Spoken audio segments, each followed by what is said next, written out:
मुख्यमंत्री देवेंद्र फडणवीस बोलतायत, थेट ऐकूया। आणि त्यामुळे या गुन्ह्यांची संख्या देखील वाढते, त्याची नोंदणी वाढते।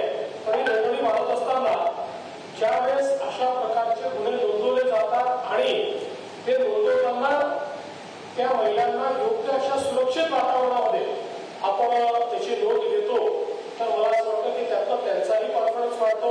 आज आपण अनेक ठिकाणी भरोसा सेलसारखे सेल सुरू केले, ज्यातनं वेगवेगळ्या प्रकारच्या ज्या काही मदती आपल्या महिलांच्या गुन्ह्यांच्या संदर्भात आपल्याला हव्या आहेत त्या सगळ्या प्रकारच्या मदती आपण त्या ठिकाणी देतो।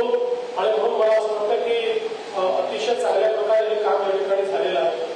आणि आज आपण जी वाहनांची फ्लीट ही देखील या ठिकाणी जी आज अनवील केलेली आहे किंवा ज्याला फ्लॅग ऑफ केलेला आहे, त्याच्यामध्येही आपल्या विशेषतः ज्या काही महिला विक्टिम्स आहेत यांच्याकरता अतिशय स्पेशलाइज अशा प्रकारच्या व्हॅन्स या तयार करण्यात आलेल्या आहेत की ज्याच्यामुळे अशा प्रकारचे विशेषतः महिलांच्या विरुद्धचे जे गंभीर गुन्हे आहेत त्या गुन्ह्यांमध्ये मेडिकल अटेन्शनही लागते, सायकोलॉजिकल अटेन्शनही लागते, योग्य पुरावाही जमा करावा लागतो, स्पॉटचं नीट व्हेरिफिकेशन झालं पाहिजे, अशा अनेक गोष्टी त्याच्यामध्ये आपल्याला लागतात। त्या सगळ्या गोष्टी आता मुंबई पोलिसांनी ज्या व्हॅन्स तयार केलेल्या आहेत त्या व्हॅन्समध्ये आपल्याला पाहायला मिळतात। आणि त्यासोबत मोटरसायकल्स असतील किंवा आपल्या ज्या काही इंटरसेप्टर व्हेकल्स असतील याच्यामध्येही अतिशय चांगल्या व्यवस्था आपण उभ्या केलेल्या आहेत। विशेषतः स्पीड गन्स या आपल्या इंटरसेप्टर व्हेकल्सला ज्या दिलेल्या आहेत त्या अत्यंत महत्वाच्या आहेत, कारण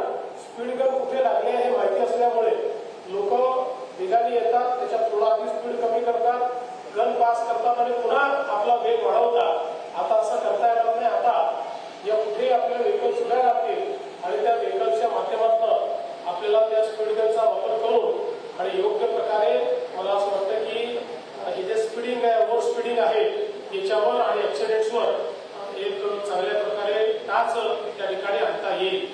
खरं म्हणजे आज सगळ्यात महत्वाचं आपण जे काम केलेलं आहे ते जे 3 सायबर सिक्युरिटीच्या संदर्भात आपण मी तर त्याला सेंटर ऑफ एक्सलन्स म्हणेल अशा प्रकारचे 3 केंद्र हे आपण सुरू केलेले आहेत, ज्याच्यामध्ये अत्यंत आधुनिक अशा प्रकारची व्यवस्था आहे। आज आपण बघतोय की सायबर सिक्युरिटी हा एक अत्यंत महत्वाचा विषय झालेला आहे, कारण इतक्या मोठ्या प्रमाणात वेगवेगळ्या प्रकारचे सायबर फ्रॉड्स आपल्याला होताना दिसतात। आणि त्याच्यामध्ये आपण बघितलं असेल तर 1 नंबरवर सायबर फ्रॉड्समध्येही जे काही आर्थिक गुन्हे आहेत ते 1 नंबरवर आहेत। त्यानंतर मग थ्रेटनिंग वगैरे अशा प्रकारचे जे गुन्हे आहेत की त्याच्यामध्ये खंडणी वसूल होते हे 2ऱ्या क्रमांकावर आणि लैंगिक गुन्हे हे 3ऱ्या क्रमांकावर आहेत। अशा 3 प्रकारचे गुन्हे आज खूप मोठ्या प्रमाणात या सायबर व्यवस्थेचा लाभ घेऊन त्या ठिकाणी घेतले जातात आणि अशा गुन्ह्यांना तात्काळ त्या ठिकाणी पकडणं हे अत्यंत महत्वाचं आहे। मला असं वाटतं की विशेषतः मुंबई पोलिसांचं अभिनंदन केलं पाहिजे की आजच मला आता आयुक्तांनी सांगितलं की एका केसमध्ये 12 कोटी रुपये जे त्या ठिकाणी सायबर फ्रॉडमध्ये गेले होते त्यातले वेळेत काम करून जवळपास 11 कोटी 20 लाख रुपये हे मुंबई पोलिसांनी परत मिळवले, वाचवले। आज आपण पाहतोय की डिजिटल ट्रान्झॅक्शन मध्ये आपण आता नंबर 1 झालो, दुनियेत सगळ्यात जास्त डिजिटल ट्रान्झॅक्शन आपण करतो आणि त्यामुळेच एक व्हल्नरेबिलिटी देखील वाढलेली आहे।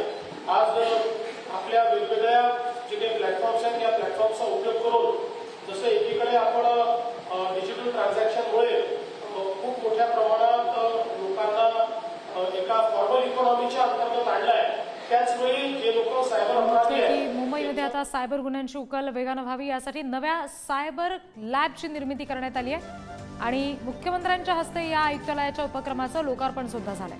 फडणवीस त्याच कार्यक्रमात बोलतायत।